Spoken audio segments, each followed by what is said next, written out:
La crainte de Dieu, c'est quand tu agis sans comprendre. Tous ceux qui veulent comprendre, il n'y a pas de crainte de Dieu. La personne qui craint Dieu met avant tout les intérêts de Dieu. La personne qui craint Dieu cherche à connaître plus de Dieu. La personne qui craint Dieu veut ressembler à Christ. C'est ça la crainte de Dieu. Alléluia.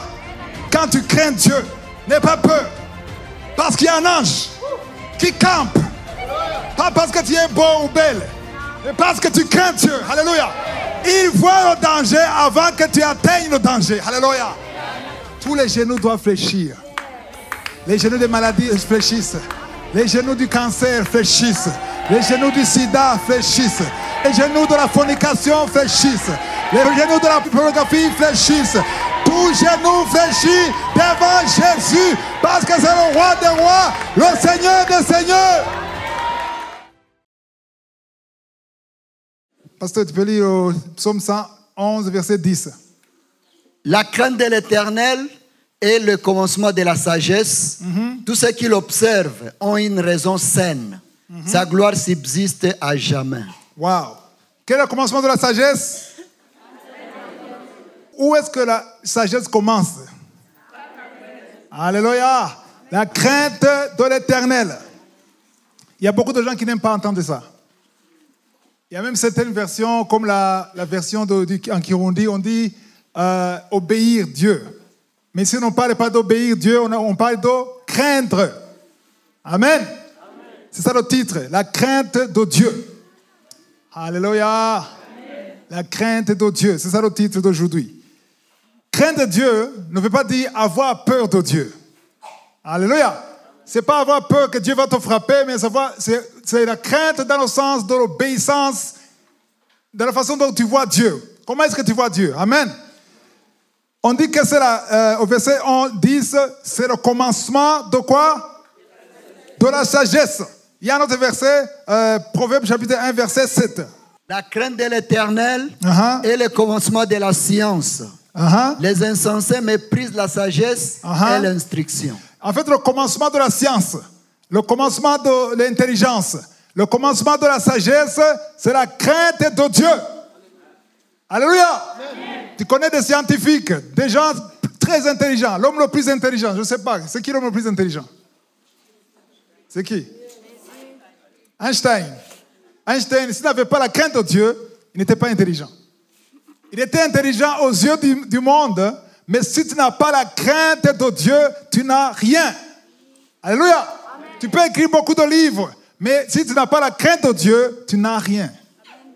Parce que tous les livres que tu vas écrire, toute la science que tu connais, tu vas laisser ça ici. Mais la crainte de Dieu, c'est le commencement de la sagesse. Parce que quand tu crains Dieu, tu marches avec Dieu, et même après la vie, ici sur terre, tu continues de vivre. Alléluia. Amen. On va dans 1 Pierre chapitre 1. 1 Pierre chapitre 1, verset 17. Et si vous invoquez comme Père, celui qui juge selon l'œuvre de chacun, sans exception de personne, conduisez-vous avec crainte pendant le temps de votre pèlerinage. Conduisez-vous avec quoi? De quel pèlerinage on parle ici? C'est lequel? La vie ici sur terre. Nous sommes en pèlerinage. Qui sont en pèlerinage ici? Vous allez où? Facile à dire, au ciel. Pour aller au ciel, il faut avoir Jésus. Avoir accepté Jésus comme qui? Comme Seigneur et Sauveur. Je vais vous informer que la plupart des chrétiens, ils ont reçu Jésus comme leur quoi? Comme leur Sauveur. Mais pas comme leur Seigneur. Parce que quand Jésus est ton Seigneur, ça veut dire quoi? Ça veut dire que tu dépends totalement de lui. Tu ne peux rien faire de toi-même. Alléluia. Amen. En fait, c'est un enseignement. Je ne sais pas si ça vous concerne vous, mais il y a des gens qui sont concernés. Aujourd'hui, il y a des enseignements qui réduisent la grandeur de Dieu. Amen. Amen. J'ai enseigné un enseignement en Kirundi, je vais même enseigner ça ici, qui parle de l'ami de Dieu. Amen. Amen. L'ami de Dieu, c'est Jésus a dit à ses disciples, maintenant, je ne vais plus vous appeler quoi? Maintenant, à partir d'aujourd'hui, vous êtes mes amis. Alléluia. Amen. Mais c'est Jésus qui a dit qu'ils sont les amis de Jésus. Amen. Amen. La Bible dit qu'Abraham était considéré comme l'ami de Dieu. Oui ou non? Oui. Est-ce que vous avez vu là où c'est écrit que Dieu est l'ami d'Abraham? Mais on dit qu'Abraham est l'ami. Et ça dépend de qui? De Dieu, pas d'Abraham. Oui. Il y a de la confusion. Jésus a dit aujourd'hui, vous n'êtes plus mes serviteurs, vous êtes mes amis. Parce que maintenant je vous parle de tout, des secrets. Amen. Amen. Mais même s'il a dit vous êtes mes amis, je n'ai jamais vu Pierre dire mon ami. Hé, mon ami. Il n'a jamais dit ça. Comment est-ce qu'on appelle Jésus? Seigneur. Malgré qu'il a dit que vous êtes mes amis, il était toujours le Seigneur. Alléluia.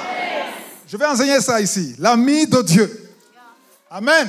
Quand Dieu dit, tu es mon ami, c'est un privilège. Alléluia. Quelqu'un a dit, c'est une promotion. Ça veut dire qu'il y a des choses que tes amis savent, que les autres ne savent pas. L'ami de Dieu, c'est quelqu'un qui est à part. Amen. Mais ça ne dépend pas de toi. Il y a maintenant des gens qui ont compris que Jésus a dit, vous êtes mes amis, et Abraham, c'est l'ami de Dieu, et disent, moi aussi, il y a une fille qui m'a dit, Jésus, c'est mon meilleur ami, my best friend. Et le matin, avant de sortir, je lui donne high five.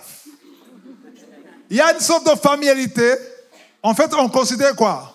Tu considères la relation avec ton ami, et tu veux avoir la même relation avec Dieu. Je vais te dire que Dieu n'est pas ton ami au niveau de ton ami. Alléluia. Dieu est Dieu. J'ai dit Dieu est Dieu. Amen. Il y restera Dieu. Amen. Amen.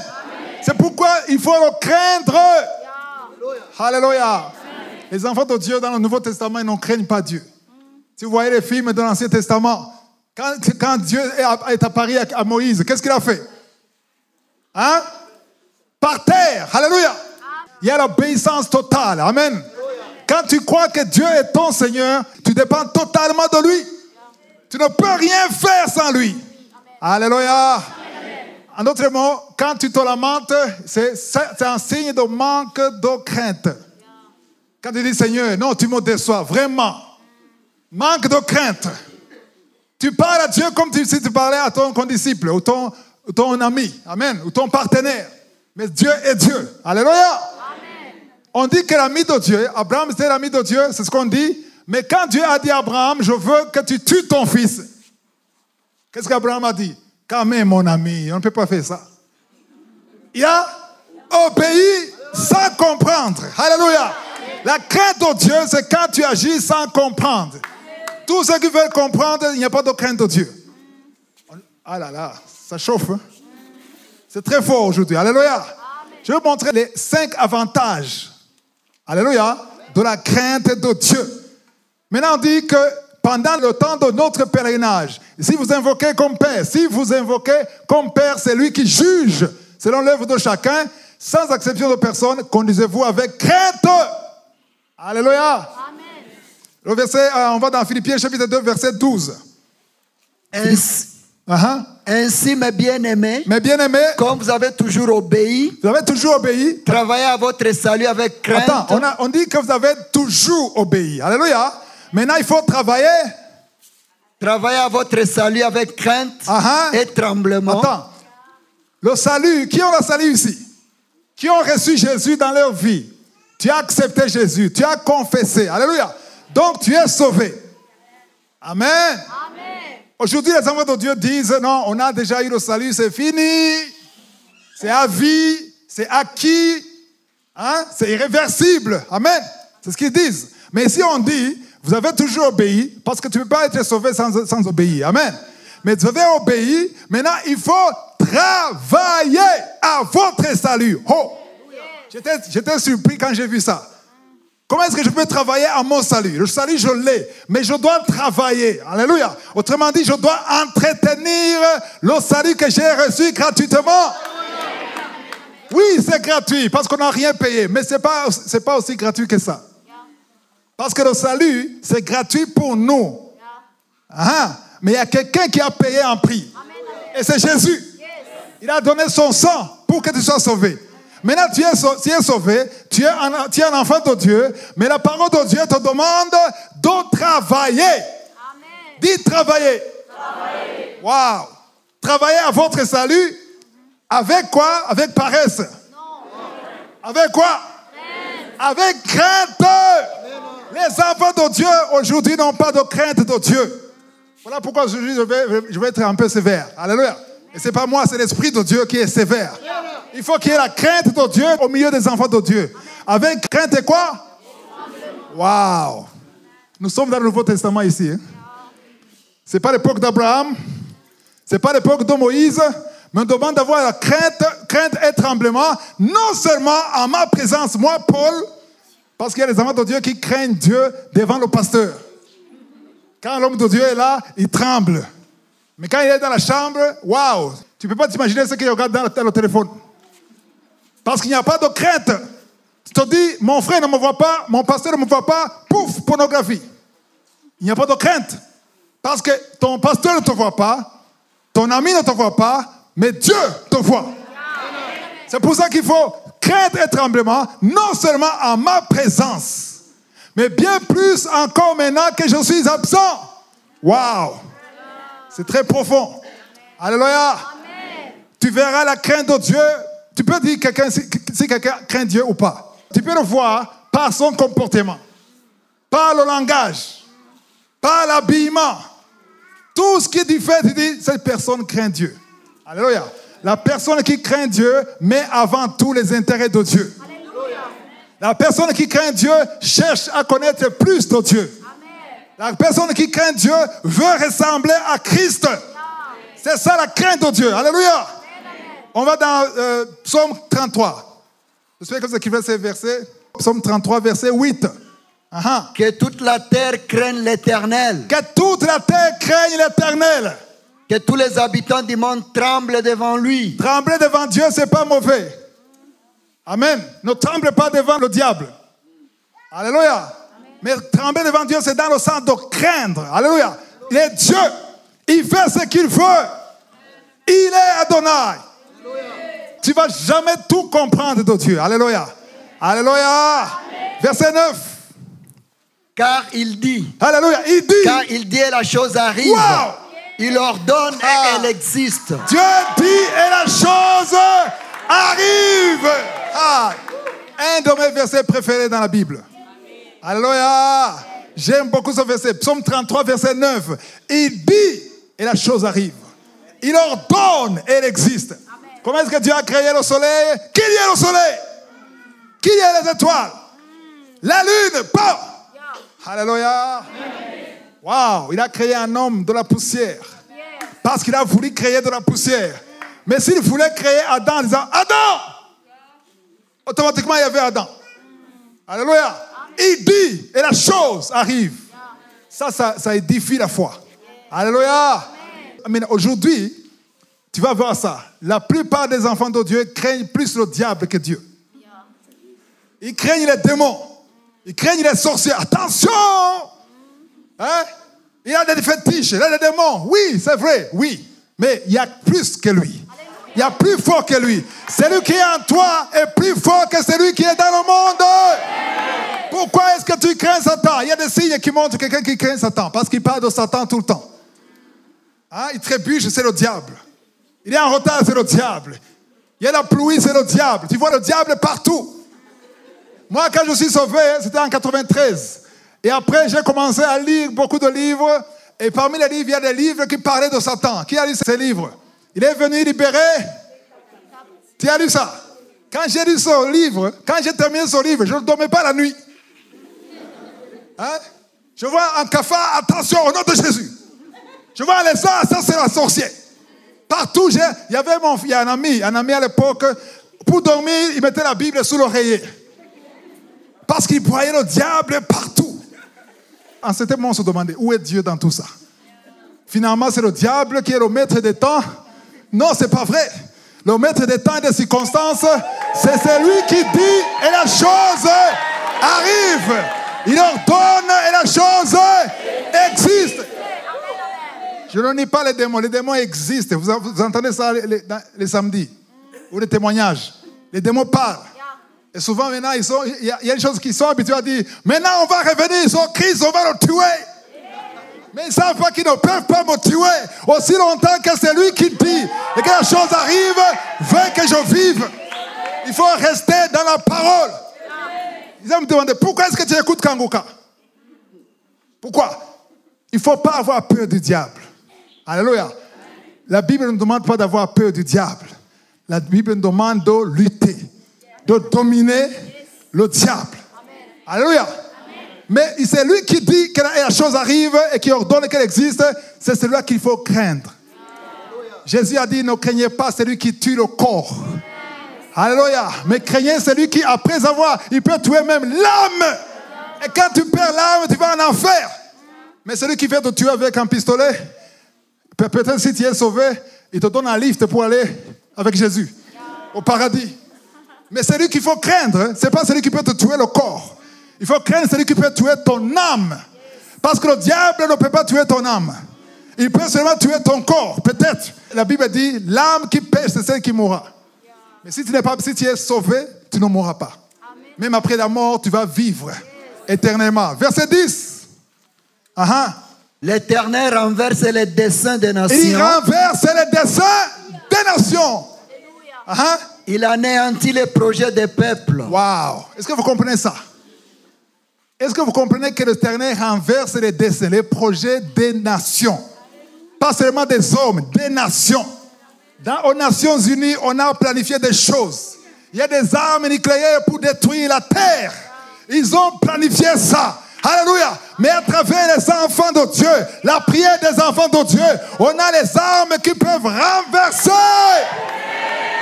Non seulement renverser, mais anéantir les projets des peuples. Alléluia. C'est pour ça qu'on va voir ça. On va voir ça. C'est pour ça qu'il faut prier pour ton pays. Toi qui es ici, toi qui es en France, en Chine, prie pour ton pays de naissance et prie pour ton pays là où tu es. Parce que ta prière a de l'efficacité dans le monde spirituel, parce qu'elle peut renverser les desseins démoniaques sur une nation. Et ta prière peut anéantir les projets des hommes, des peuples. Wow! Voilà pourquoi la Bible dit, priez sans cesse. Priez sans cesse. Soyez prudents. Alléluia. Watch and pray. En français, c'est veillez. Veillez et prier. Il faut veiller et prier. Alléluia. Wow. Il y a 5 choses. 5 avantages de la crainte de Dieu. Qui veut connaître les 5 avantages? Wow. Le premier, on va dans Proverbe 14, verset 26. Proverbe 14, là, il faut écrire ça. Parce que les gens te diraient, non. Celui qui te dit, il faut craindre et trembler, ça c'est religieux. Non, c'est pas religieux, c'est biblique. Amen. Tu peux le verset 26. Celui qui craint l'Éternel possède un appui ferme et ses enfants ont un refuge auprès de lui. Attends, est-ce que vous comprenez ça? Celui qui craint l'Éternel a quoi? Possède un appui ferme. Ouais. Moi, j'ai besoin de m'appuyer sur quelqu'un, non? Il y a quelqu'un qui dit, non, j'ai besoin de quelqu'un, j'ai besoin d'une épaule. Tu as besoin de plus qu'une épaule. Alléluia. Tu as besoin de plus qu'une personne. Tu as besoin parce que la personne, tu t'appuies sur quelqu'un. Tu dépends de la personne. Et si la personne meurt, qu'est-ce que tu vas faire? Et si la personne t'abandonne, elle change d'amis, tu n'es plus sa meilleure amie, qu'est-ce que tu vas faire? Si la personne déprime, qu'est-ce que tu vas faire? Tu as besoin d'un appui qui ne bouge pas, qui est ferme. Tu as besoin d'un appui inébranlable, un appui fidèle. Alléluia. Un appui sur lequel tu peux compter à tout moment. Quand il pleut, quand il neige, tout le temps, tu t'appuies sur l'Éternel. Celui qui craint l'Éternel possède un appui ferme. Il y a plus que ça. Et ses enfants, waouh, les enfants de qui? De la personne qui craint l'Éternel. Quand tu crains l'Éternel, ce n'est pas seulement pour ton avantage. C'est aussi pour l'avantage de tes enfants. Parce que tes enfants trouvent un refuge auprès de toi. Parce que quand tu ne crains pas Dieu, où est-ce qu'ils vont fuir? Parce qu'ils ont besoin d'un parent qui craint Dieu. Parce que quand tu es ferme dans la foi, tes enfants vont s'appuyer sur toi aussi. Alléluia. Amen. Alléluia. Amen. Quand tu crains Dieu, ta famille va en bénéficier. Quand tu crains Dieu, tu possèdes quelque chose de sûr. Quand ça va, quand ça ne va pas, tu sais que tu es sûr, tu es stable. Amen. La crainte de Dieu produit la stabilité. Écrivez ça. Le premier avantage, La crainte de Dieu produit la stabilité. Verset 27. La crainte de l'Éternel est une source de vie. Wow, une source de vie. Pour détourner des pièges de la mort. Alléluia. Amen. Une source de vie. Beaucoup de gens ne savaient pas ça. On croit que craindre Dieu, c'est juste pour craindre Dieu. Non. Quand tu crains Dieu, c'est une source. Tu crains un chemin pour la vie. La crainte de Dieu amène la vie physique et spirituelle. La crainte de Dieu peut permettre que tu sois guéri des maladies. La crainte de Dieu te fortifie. Là où il n'y a pas de vie, là où il y a la peur, quand tu crains Dieu, il y a la stabilité. C'est une source. Dites source. Alléluia. La crainte de Dieu, c'est la source de vie. Et la crainte de Dieu permet quoi? Permet de détourner les pièges de la mort. Wow! Il y a des plans de Satan pour te tuer. Amen. Mais quand tu crains Dieu, on va voir ça plus tard, il y a des anges qui interviennent parce que tu crains Dieu. On va voir ça ici, dans la parole. Il y a un ange qui est toujours là, qui cherche ceux qui craignent Dieu et qui détourne les plans de la mort. Yeah! Wow! Autrement dit, la crainte de Dieu crée la sécurité. La crainte de Dieu amène la stabilité et la sécurité. C'est une source de vie. Wow! On est toujours sur le premier avantage. Wow! Vous avez écrit ça? C'est important. Il y a la source. Les enfants s'appuient. La crainte de Dieu, c'est un appui ferme. Amen. C'est une source de vie. Ça détourne les pièges de la mort. Wow. Le deuxième point, c'est la source de vie et ça détourne les pièges de la mort. Troisième avantage. Psaume 145, verset 18. L'Éternel est près de tous ceux qui l'invoquent, de tous ceux qui l'invoquent avec sincérité. Répétez, pasteur. L'Éternel est près de tous ceux qui l'invoquent avec sincérité. Alléluia. Si tu invoques l'Éternel, amen, avec sincérité, sans hypocrisie, il est près de toi. Il y a des gens qui sont déçus parce qu'ils invoquent Dieu pas avec sincérité. Pourquoi? Parce qu'ils ne cherchent pas Dieu. Ils invoquent Dieu parce qu'ils veulent un visa. Est-ce que tu cherches Dieu ou le visa? Tu invoques Dieu parce que tu veux une femme, parce que tu veux un mari. Dieu donne le mari, oui, non? Dieu donne des enfants, Dieu donne des visas, Dieu donne du travail. Dans Matthieu 6, 33, on dit que je cherche d'abord le royaume de Dieu et sa justice. Amen. Et après ça, au-dessus de ça, il y aura les visas, le mari, la guérison, toutes ces choses vont suivre. Mais ce que Dieu cherche, quand tu viens, quand tu jeûnes, rien que pour le visa, rien que pour le mari, ça veut dire que tu ne cherches pas Dieu. Tu cherches la chose. Alléluia. Parce que ceux qui ont la sagesse, c'est pour ça qu'on a dit que le commencement de la sagesse, c'est la crainte de Dieu. Alléluia. Parce que quand tu crains Dieu, tu vas plus chercher celui qui donne le visa. Alléluia. Amen. Tu cherches celui qui donne les enfants. Celui qui donne tout ce que tu veux. Alléluia. Parce que quand tu l'as, tu auras tout ce qu'il a préparé pour toi. C'est ça la crainte de Dieu. Amen. Quand tu crains Dieu, tu ne discutes pas avec Dieu. Il n'y a pas des arguments. Non, non, non, Seigneur. Non, non, non, moi je fais comprendre. Dis-moi. Non, non, moi j'ai fait tout ce que tu m'as demandé. Non, ça c'est injuste. Quand tu dis à Dieu qu'il est injuste, tu ne le crains pas. Tu ne le crains pas. Tu sais, notre Dieu est un Dieu jaloux. C'est ce que la Bible dit. Amen. Exode 20, je crois verset 5. Il est jaloux. Pourquoi? Parce qu'il te voit avec ton chef dans la chair. Tu ne discutes pas avec lui. Le PDG de l'entreprise. Non, non, non, non, il te dit des choses, tu n'es pas content, tu vas parler avec tes collègues. Mais devant lui, tu ne dis rien. Mais devant Dieu, tu dis, non, non, non, non, je suis déçu, Seigneur, je suis déçu. Il n'y a pas de crainte. Et Dieu dit, non, non, non, pourquoi est-ce que moi tu me parles comme ça? Va parler à ton chef direct. Va parler à ton patron. Pourquoi c'est moi qui te dis comme ça? Donc Dieu voit que tu l'as sous-estimé. Tu crains ton patron, mais tu ne crains pas ton Dieu. Amen. Amen. Pourquoi il y a un silence? C'est ce que vous faites? Alléluia. Verset 19. Il accomplit les désirs de ceux qui le craignent. Alléluia. Il accomplit les désirs de ceux qui le craignent. Ça ne vous dit rien. Est-ce qu'il y a quelqu'un qui a un désir ici? Oui. Je croyais que je suis le seul. Si tu as un désir, lève la main.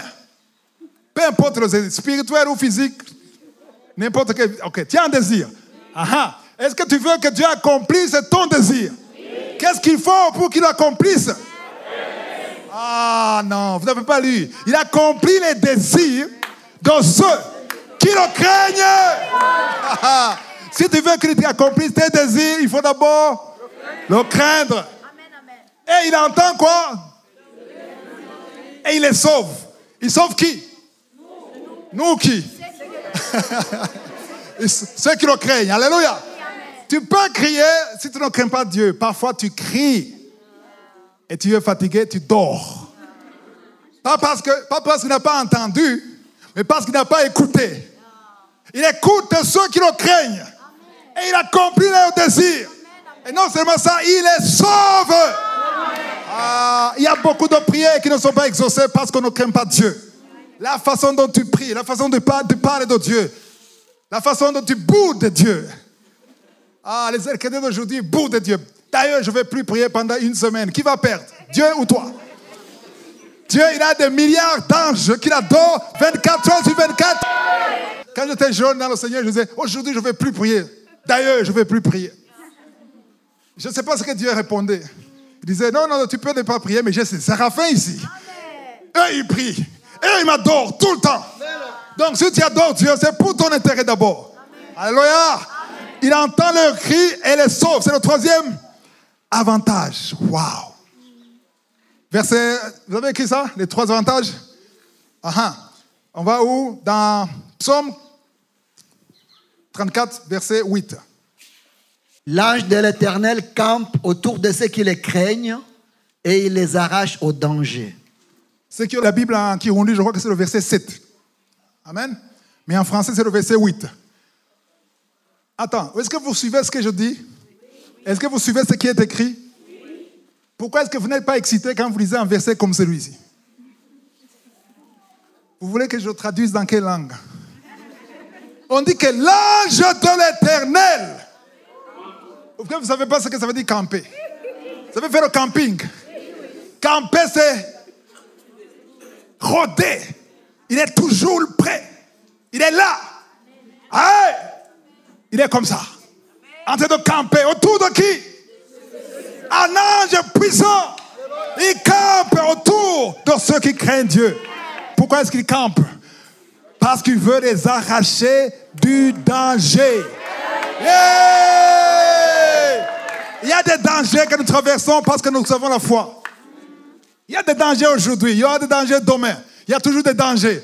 Mais quand tu crains Dieu, n'aie pas peur. Parce qu'il y a un ange qui campe. Pas parce que tu es beau ou belle, mais parce que tu crains Dieu. Alléluia. Il voit le danger avant que tu atteignes le danger. Alléluia. Alléluia. L'ange qui est parti avec Moïse, avec le peuple de Dieu, il est parti avant Moïse. Il était devant. Quand il y avait un danger, le danger trouvait l'ange avant de trouver Moïse. Alléluia.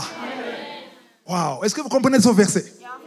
Quand tu crains Dieu, l'ange de l'Éternel, il campe autour de toi. Comment est-ce qu'il peut camper autour de toi? Ça dit, ce n'est pas un seul ange. Amen. Autour de moi, ça dit à gauche, à droite, devant et derrière. Et je marche avec l'entourage angélique parce que je crains Dieu. Un jour, j'ai croisé quelqu'un dans un aéroport. Il m'a dit, c'est toi qui prêches dans Kavuka. J'ai dit, oui, c'est moi. Comment est-ce que tu es encore vivant? Avec les témoignages que j'entends, comment est-ce que tu es encore vivant? Et la réponse est claire. Il y a des anges qui campent autour de moi. Yeah! Quand ils campent autour de toi, ils te détournent du danger, ils te détournent de la mort. Ils te détournent du coup de la mort. Et ils t'arrachent du danger. Parce que tu crains Dieu. La crainte de Dieu, c'est une qualité exceptionnelle. La crainte de Dieu, c'est plus que la foi. Alléluia. C'est la confiance. La foi et la confiance, c'est un peu différent. La foi, tous qui sont sauvés, ils ont la foi. Parce que tu ne peux pas croire à Jésus si tu n'as pas la foi. Quand tu as la foi, Jésus a dit à Pierre, j'ai prié pour toi. Alléluia. Satan t'a réclamé, mais n'aie pas peur. J'ai prié pour toi. Pour que quand tu seras fortifié, tu fortifies les autres. Tu ne peux pas fortifier les autres si tu n'es pas fortifié. Je ne veux pas ici vous parler de la fortification, de la foi, de la confiance, de la crainte, si moi je ne suis pas fortifié. Parce que là, ça va rester dans la tête. Alléluia. Mais la foi, ça vacille. Parfois, c'est up. Parfois, c'est down. Aujourd'hui, ça ne marche pas. Donc, mais tu pries avec foi. 2 jours après, non, je suis déçu, vraiment. Je croyais que ça va marcher. Mais quelqu'un qui a la confiance. Hey, la confiance, c'est comme une montagne. La confiance, ça ne bouge pas. La confiance est inébranlable. Wow. Quand tu peux quelqu'un que tu aimes, bien sûr, tu pleures, même si tu as la confiance. Mais tu ne changes pas ta relation avec Dieu. Tu dis, Seigneur, je ne comprends rien du tout. Dans tout ce que tu fais, je ne comprends rien du tout. Mais je sais une chose. Tu es Dieu. Avant que je sois créé, tu étais là. Avant qu'Adam soit créé, tu étais là. Et tu connais tout, tu es omniscient, tu es omnipotent, tu es omniprésent. Tu sais ce que tu fais. Alléluia. Moi, parfois, je dis, Seigneur, tu n'es pas intelligent, tu es l'intelligence. Tu n'es pas grand, tu es la grandeur. Parce que Dieu n'a pas de commencement. Alléluia, alléluia. Il n'a pas de commencement, il n'a pas de fin. Alléluia. Il a toujours existé. Il a toujours existé. Avant que les humains soient là, Dieu était là. Avant que ce qu'on appelle, les scientifiques appellent l'atome. Avant que l'atome soit là. Alléluia. Il était là. Avant que la première chose soit là, Dieu était là. Et il ne se trompe jamais. Parce qu'il est omniscient. Il connaît tout. Alléluia. Wow, ça c'est le verset 8. Verset 9. On est toujours à quatrième avantage. Sentez et voyez combien l'Éternel est bon. Sentez et voyez combien l'Éternel est bon. Heureux l'homme qui cherche en lui son refuge. Heureux l'homme qui cherche en lui son refuge. Parce qu'il y a des gens qui cherchent leur refuge où? Ailleurs. Cherche des hommes, que les hommes te secourent. Mais quand tu cherches le refuge en Dieu, en l'Éternel, tu es heureux. Parce que tu cherches un appui inébranlable. Alléluia. Amen. Verset 10. Craignez l'Éternel. Craignez l'Éternel. Vous, c'est saints. Vous, c'est saints. Attends, est-ce qu'il y a des saints ici? Combien? Il ne faut pas dire tous. Qu'est-ce qu'un saint? Hein? Tu es là. Un saint, c'est quelqu'un qui est lavé par le sang de Jésus. Un saint, c'est quelqu'un qui a accepté Jésus comme son Seigneur et Sauveur. Alléluia. Donc, si tu es un saint, ici ou sur YouTube, ça veut dire, la Bible te dit, crains l'Éternel. Alléluia. Il y a quelqu'un qui m'a dit, ah, Jésus, c'est mon pote. Ça là, c'est mon pote. On blague, on rigole. Je me demande, de quel Jésus il parle? Craignez l'Éternel, vous, c'est saints, car rien ne manque à qui? Non, vous n'avez pas compris. Vous n'avez pas compris. On dit rien. Dites rien. Wow. Rien ne manque. Pas à celui qui croit seulement. À celui qui le craint. Parce que quand tu le crains, tu es déjà dans une position d'accepter sa volonté. Quand on parle de rien, alléluia, il ne faut pas aller dans ta chambre, commencer à appeler un jet privé. Rien! C'est pas ça. C'est tout ce qui est conforme à sa volonté. Parce que les chrétiens ratent beaucoup de choses qui sont dans la volonté de Dieu. C'est dans le plan de Dieu et tu vis jusqu'à mourir sans accomplir sa volonté. Donc, dans tout ce que Dieu a de bons projets. Jérémie 29, 11, c'est ça. Des projets de bonheur et non. Des projets de bonheur et non de malheur. Pour te donner un avenir et de l'espérance. Donc, Dieu a de bons projets pour toi. Quand il a de bons projets, c'est des choses qui sont à ton avantage et à sa gloire. Alléluia. Peut-être tu as déjà reçu 10% ou 5% de ce qu'il a préparé pour toi.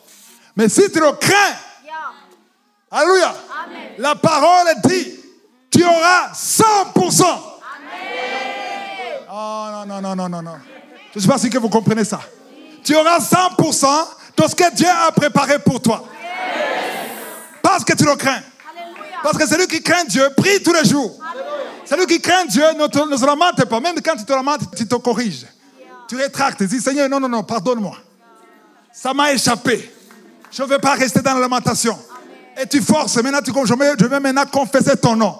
Je vais parler de ta grandeur. Quand tu crains, quand tu vis une vie de crainte. Alléluia. Rien ne te manquera. Conformément à ce que Dieu a préparé. Alléluia. Mais Dieu veut la crainte. Beaucoup de gens se lamentent. Ils ne comprennent pas. Pourquoi est-ce que moi ça ne marche pas? Parce que tu ne crains pas Dieu.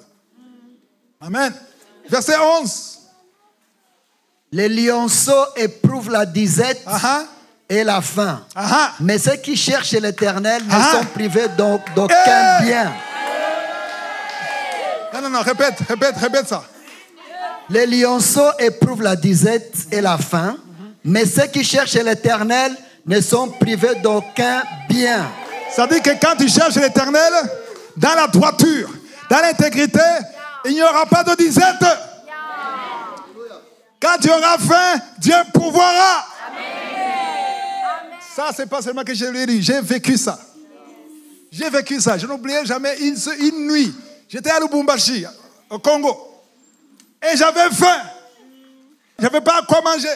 Et j'ai crié, Seigneur, je suis là. Et maintenant, normalement, à 19h, comme ça, il y avait toujours un corbeau qui venait. Pas un corbeau, mais quelqu'un qui venait. Que Dieu utilisait pour me donner à manger. Et ce jour-là, c'était 22h. Personne n'est venu. J'ai dit, Seigneur, je suis là. Tu m'as promis que je vais manger. Silence, rien. Et après 30 minutes, quelqu'un dit, tant. Alléluia. Alléluia. La nourriture, cette fois-ci, la nourriture était cuite. Alléluia. Quand tu crains Dieu, il va te nourrir. Quand tu crains Dieu, il va pourvoir à tes besoins. Il va s'occuper de toi. Parce qu'il aime ceux qui le craignent. Parce que l'ange est toujours avec toi. Alléluia. Verset 12. Venez mes fils, écoutez-moi. Je vous enseignerai la crainte de l'Éternel. Alléluia. Il nous parle, il nous appelle tous ici, y compris moi. Il veut nous parler, il veut nous enseigner la crainte de l'Éternel. C'est la chose dont on ne parle pas. Combien d'enseignements sur YouTube qui parlent de la crainte de Dieu? C'est rare. Parce que les gens ne veulent pas craindre. Il veut dominer. Il veut attraper des choses. Il veut confesser. Il veut citer les avions, les étages. Non! Craindre! C'est le commencement de la sagesse.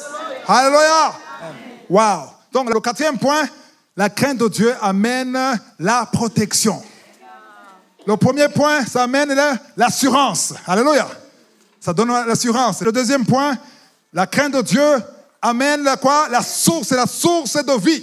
Le 3e point, c'est l'accomplissement ou l'exaucement des prières. 4e point, c'est la protection. Quand vous serez à la maison, je vais vous demander de lire le 5e chapitre dans Actes des Apôtres. Alléluia. On n'a pas le temps pour lire ça.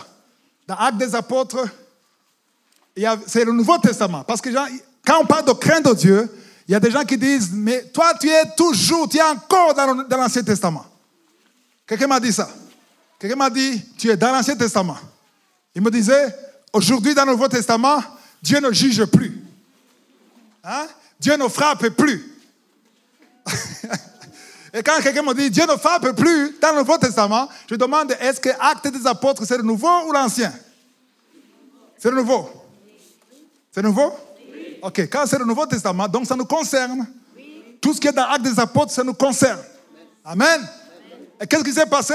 Il y a 2 hommes, Ananias et qui? Est-ce qu'ils ont été frappés? Oui ou non? Oui. Comment est-ce qu'ils ont été frappés? Ils ont été tués. Qui les a tués? Qui a dit Satan?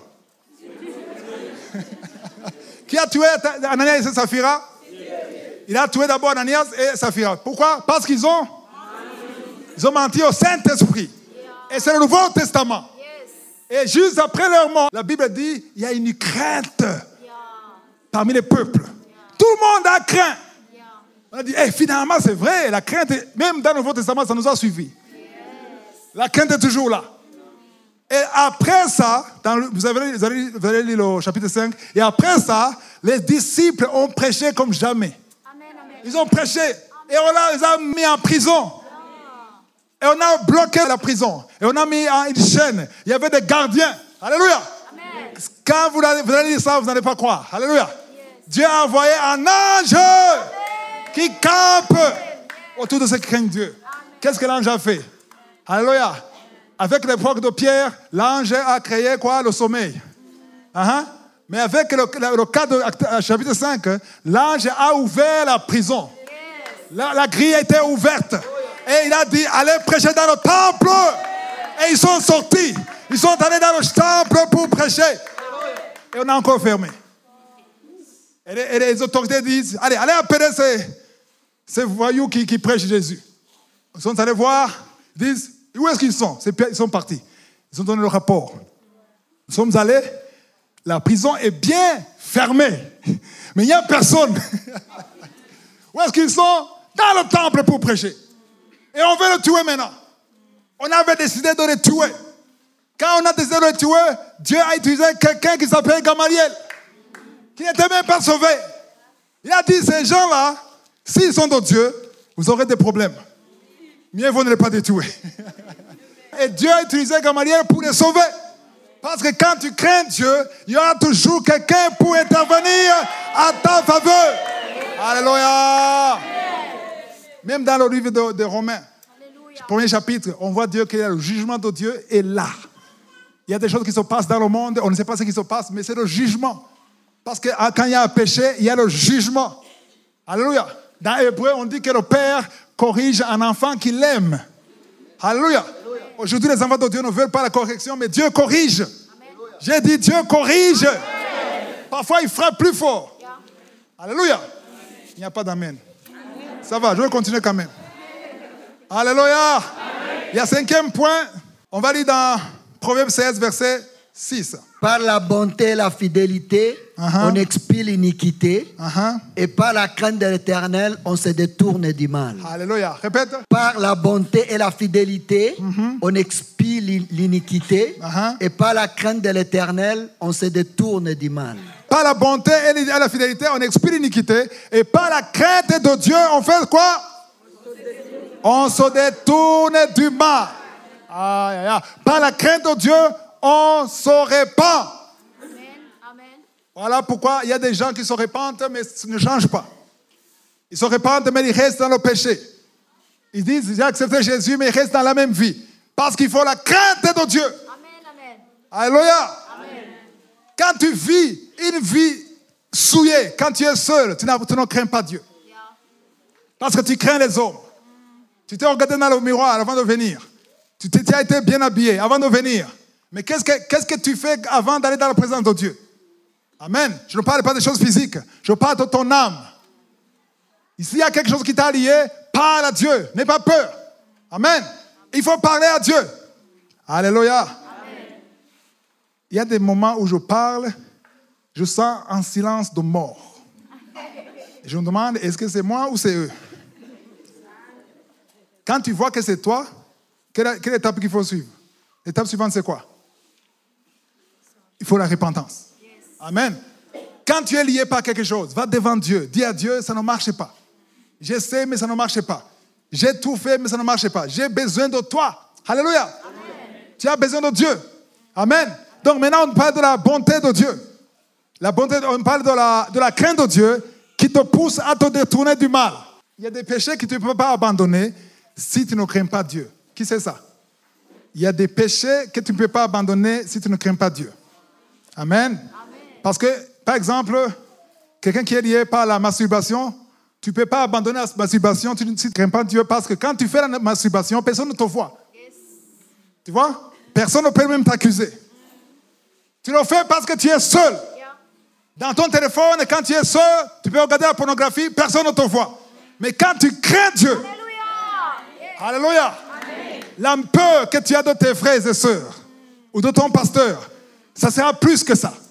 Non, Dieu n'aime pas ça. Alléluia. Ce qui est dangereux, c'est de dire, je vais abandonner quand je vais comprendre que ce n'est pas bon. Là, c'est dangereux. Il n'y a pas de crainte de Dieu. Amen.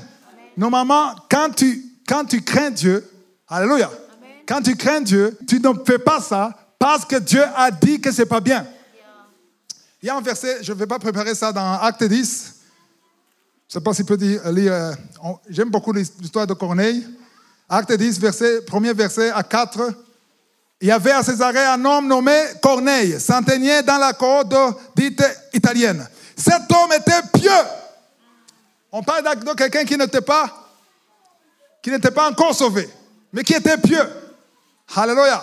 Et craignait Dieu. Corneille n'était pas né de nouveau.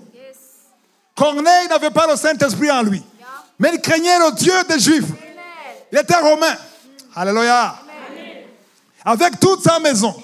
Il faisait beaucoup de monde au peuple et il priait Dieu continuellement. Waouh. Mais parce qu'il ne connaissait pas Dieu.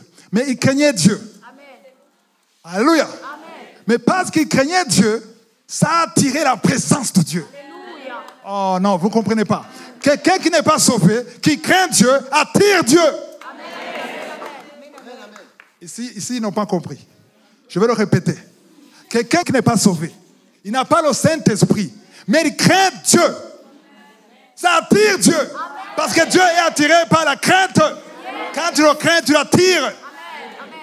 Il a fait ça plusieurs fois et Dieu a envoyé un ange. Alléluia. Verset 3.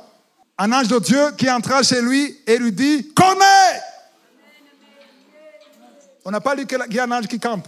Cet ange venait d'où? Cet ange campait autour de quelqu'un qui ne connaissait même pas Jésus.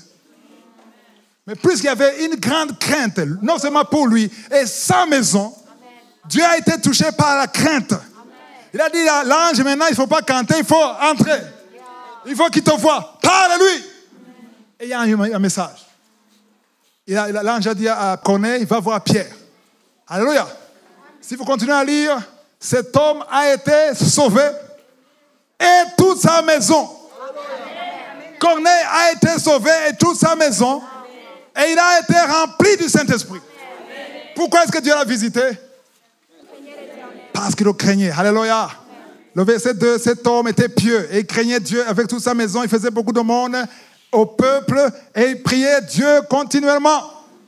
Alléluia. Amen. Le mot crainte dans l'Ancien Testament, c'est yira. Y-I-R-A-H. Et en grec, c'est phobos. P-H-O-B-O-S. Alléluia. Mais c'est la même signification. C'est la crainte de Dieu. Alléluia. Amen.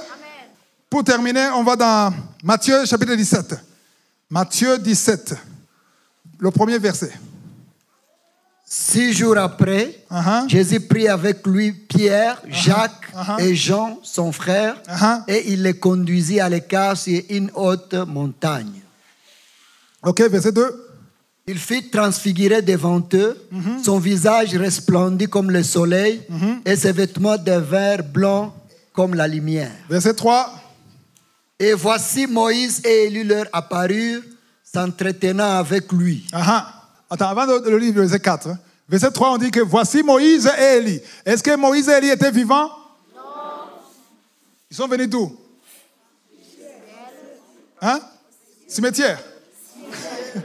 De la cimetière? Non. Du ciel? Non. On a lu qu'il dit. Et la chose arrive. Il ordonne. Alléluia. Dieu a appelé Moïse. L'âme, il a appelé l'âme de Moïse. Il a appelé l'âme d'Élie. Il les a donné un corps qu'on peut voir physiquement. Et Jésus resplendissait. Alléluia. Leur apparu s'entretenait avec qui? Attends, Élie et Moïse parlaient avec Jésus. Ils s'entretenaient. Peut-être ils souriaient, je ne sais pas. On ne voit pas Moïse en train d'adorer par terre. Ils étaient en train de causer. Et Pierre, quand il a vu Moïse avec Élie, parler avec Jésus, il a dit ce sont des potes. Ce sont des amis. Alléluia. Maintenant, on croyait qu'on était les meilleurs amis de Jésus. Il nous a trompés, c'est eux. Et qu'est-ce qu'il a dit maintenant, verset 4? Quelque part, c'est comme s'il était jaloux. Il a dit, Pierre, prenant la parole, dit à Jésus, Seigneur, il est bon que nous soyons ici. Attends, nous, on accepte de rester ici. Si tu le veux, quelque part, il n'était pas content.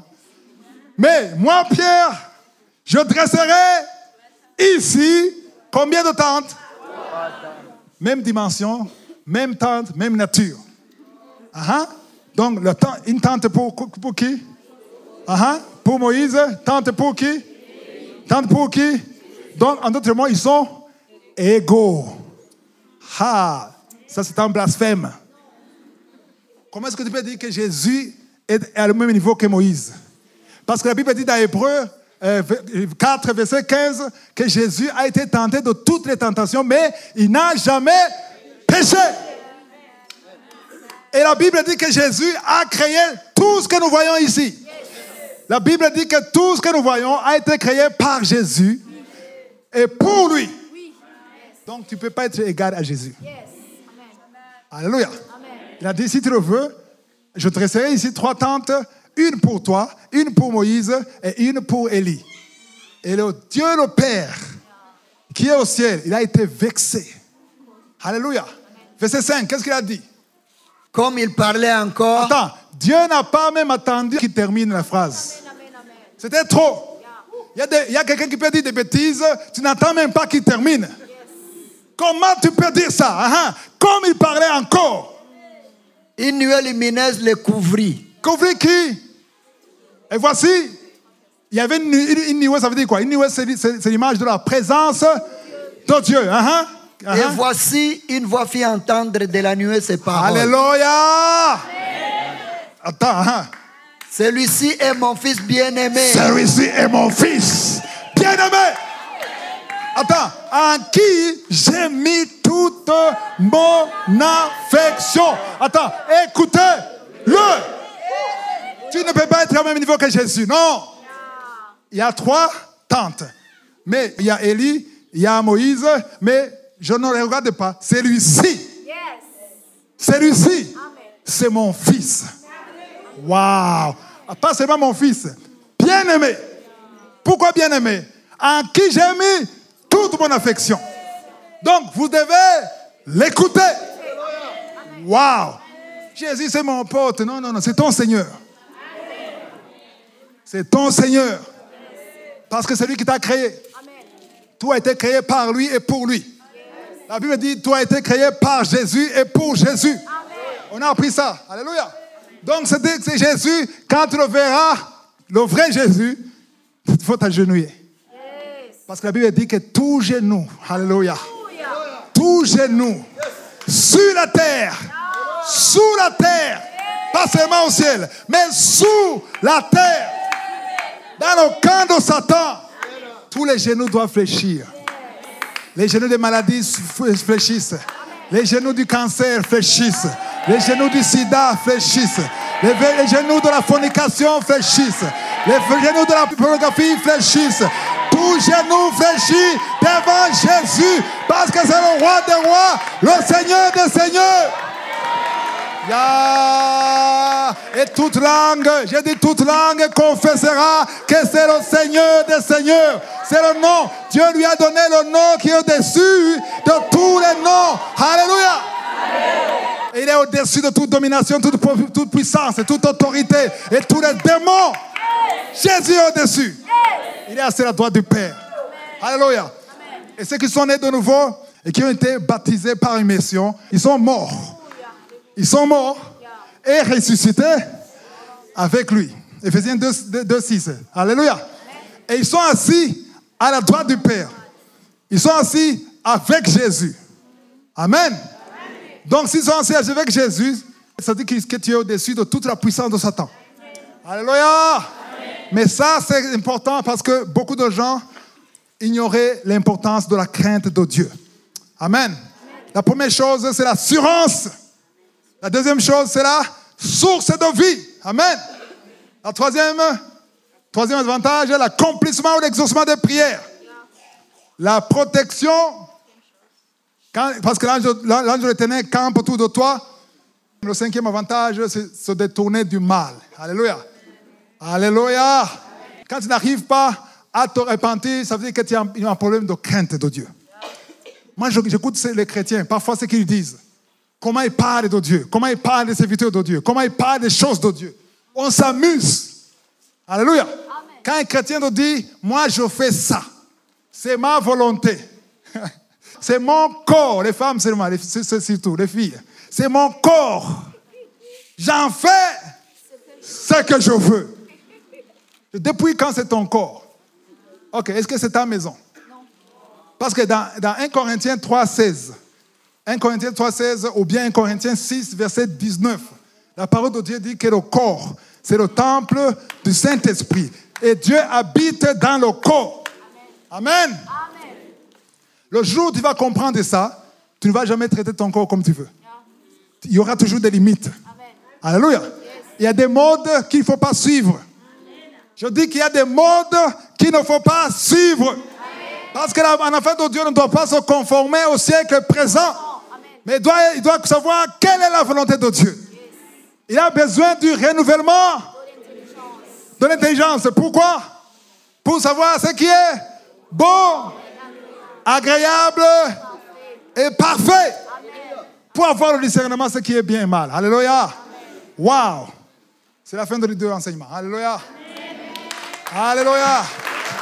Mon souhait est que tu apprennes ces 5 choses. Amen. Et qu'à partir d'aujourd'hui, tu commences à craindre Dieu. Dans ta prière, quand tu te lèves le matin pour prier, tu n'as pas envie de prier, tu parles à ton corps. Lève-toi. Amen. Parce que la prière, c'est la vie. Yes. Tu ne peux pas vivre, tu ne peux pas vaincre sans prier. Alléluia. Quand la chair te pousse dans le péché, va devant Dieu. Dis, Seigneur, délivre-moi. Crie, pleure devant Dieu. Amen. Et il va te délivrer. Alléluia. Amen. Parce que quand tu crains Dieu, non seulement tu bénéficies, ta maison va en bénéficier. Alléluia. Amen. Tes enfants vont en bénéficier. Tout le monde va en bénéficier. Amen. Amen. Alléluia. Amen. C'est la fin de l'enseignement. Que je suis vous bénisse.